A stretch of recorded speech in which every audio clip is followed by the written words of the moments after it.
முதல்ல உங்கள் எல்லாருக்கும் வணக்கம். ஏற்கனவே ஒன்றிய அரசினுடைய நிதிநிலை அறிக்கையொட்டி ஒரு நீண்ட அறிக்கை கொடுத்துருக்குறேன்.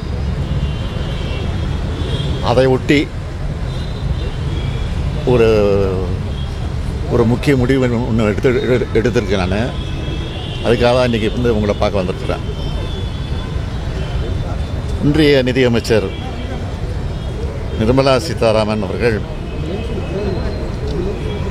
இன்றைக்கு தாக்கல் செஞ்சிருக்கக்கூடிய நிதிநிலை அறிக்கை மிகப்பெரிய ஏமாற்றத்தை அளிச்சிருக்கு.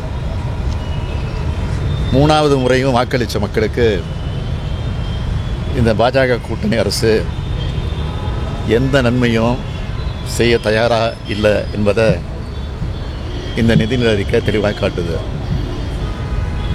நிதிநிலை அறிக்கையில் தமிழ்நாட்டுக்குன்னு என்னென்ன திட்டங்கள் அறிவிக்கணும்னு 2 நாளைக்கு முன்னாடி நான் ட்விட்டரில் வெளியிட்டிருந்தேன். அதை நீங்கள் பார்த்துருப்பீங்க, நீங்களும் வெளியிட்டிருக்கீங்க.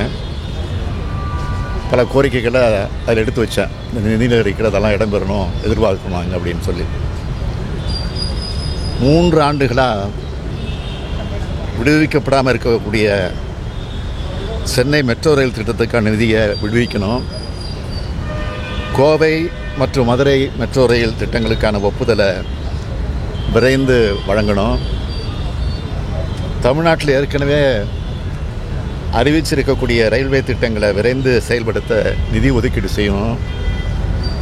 தாம்பரம் செங்கல்பட்டு இடையே மேம்பால விரைவு சாலை திட்டத்துக்கான ஒப்புதலை வழங்கணும். இப்படின்னு சில கோரிக்கைகளை நான் எடுத்து வச்சுருந்தேன். ஆனால் எதையுமே நிதியமைச்சர் நிர்மலா சீதாராமன் இந்த பட்ஜெட்டில் அறிவிக்கலை, ஒன்றிய பட்ஜெட்டில் அறிவிக்கலை. மைனாரிட்டி பாஜகவை மெஜாரிட்டி பாஜக ஆக்கின ஒரு சில மாநில கட்சிகளை திருப்திப்படுத்துகிற வகையில் ஒரு சில மாநிலங்களுக்கு மட்டும் சில திட்டங்களை அறிவிச்சிருக்கிறாங்களே தவிர அதையும் நிறைவேற்றுவாங்களாங்கிறது சந்தேகம்தான் என்னை பொறுத்த வரைக்கும். எப்படி தமிழ்நாட்டுக்கு மெட்ரோ ரயில் திட்டம்னு அறிவிச்சுட்டு நிதி ஒதுக்காமல் இன்றைக்கி வரைக்கும் ஏமாற்றிட்டு இருக்காங்களோ, அதே மாதிரி அந்த மாநிலங்களுக்கும் எதிர்காலத்தில் நடக்காது என்பதற்கு எந்த உத்தரவாதமும் கிடையாது. தமிழ்நாடு 2 மிகப்பெரிய பேரிடரை சந்திச்சுது, உங்களுக்கெல்லாம் தெரியும். 37,000 கோடி ரூபாய் வரை இழப்பீடு கேட்டிருந்தோம், தொடர்ந்து வலியுறுத்தி கேட்டுக்கிட்டே இருந்தோம். ஆனால் இதுவரை 276 கோடி ரூபாய் தான் கொடுத்துருக்குறாங்க. அது சட்டப்படி வர வேண்டிய தொகை. அது இதில் என்ன வேடிக்கைன்னா, 2 மூத்த ஒன்றிய அமைச்சர்கள், பாதுகாப்புத்துறை அமைச்சர், நிதியமைச்சர் 2 பேர் நேரடியாக பார்த்துட்டு வர போனாங்க.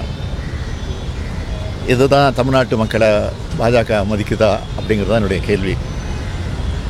தமிழ்நாட்டுக்கான எந்த சிறப்பு திட்டமும் இந்த நிதிநிலை அறிக்கையில் இல்லை.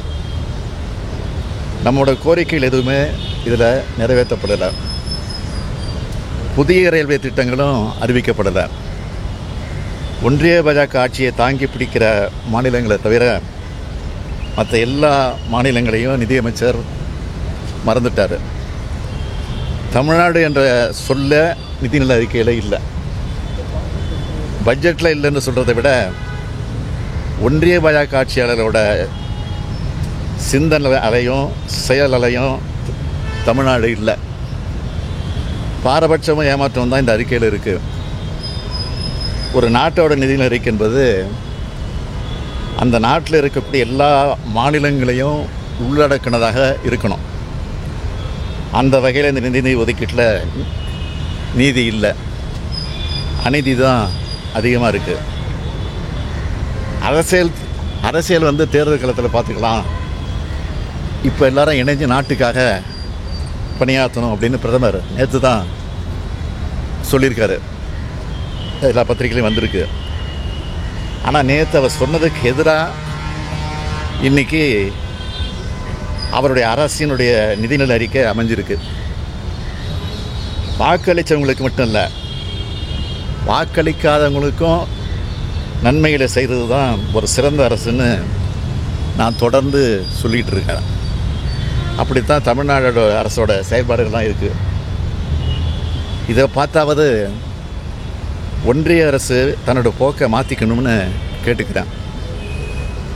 வருகிற 27ஆம் தேதி பிரதமருடைய தலைமையில் நிதி ஆயோக் கூட்டம் நடக்கிறதா அறிவிக்கப்பட்டிருக்கு.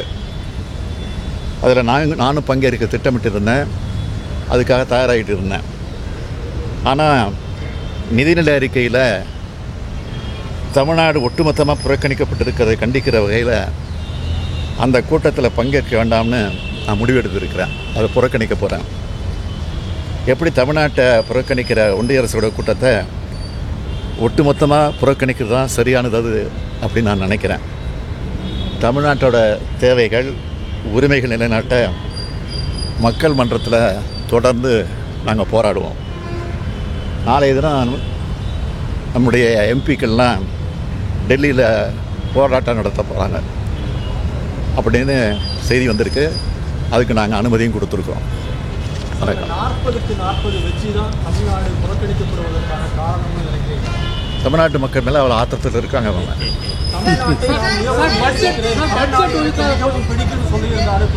தமிழ்நாடு மட்டும் சொன்னார், திருக்குறளும் பிடிக்கும்னு சொன்னார். திருக்குறள் கூட ஒரு வார்த்தை கிடையாது. தமிழ்நாடுங்கிற ஒரு வார்த்தை கிடையாது பட்ஜெட்டில். பட்ஜெட் ஒதுக்காத போது தமிழ்நாடு அரசு எப்படி சார் கையாளும்? நிறைய திட்டங்கள் இருக்குது, மெட்ரோ உட்பட நிறைய திட்டங்கள் இருக்குது. இது வரைக்கும் எப்படி கையாண்டுட்டு இருக்கோம்? அப்படி கையாளுவோம் நாங்கள். பத்திரப்பதிவுக்கான கட்டணங்களை குறைக்கிறது நிதியமைச்சர் பேசியிருக்காங்க. பத்திரப்பதிவு கட்டணங்களை மாநில அரசு நான் தான் ஒட்டுமொத்தமாக சொல்கிறேன்னே, தமிழ்நாட்டை சுத்தமாக புறக்கணிச்சிருக்கிறாங்க. புறக்கணிச்சிருக்கிற காரணத்தினால தான் நான் அந்த பிரதமர் கூட்டுற அனைத்து முதலமைச்சர் கூட்டத்தில் புறக்கணிக்க போகிறேன். அதுதான்.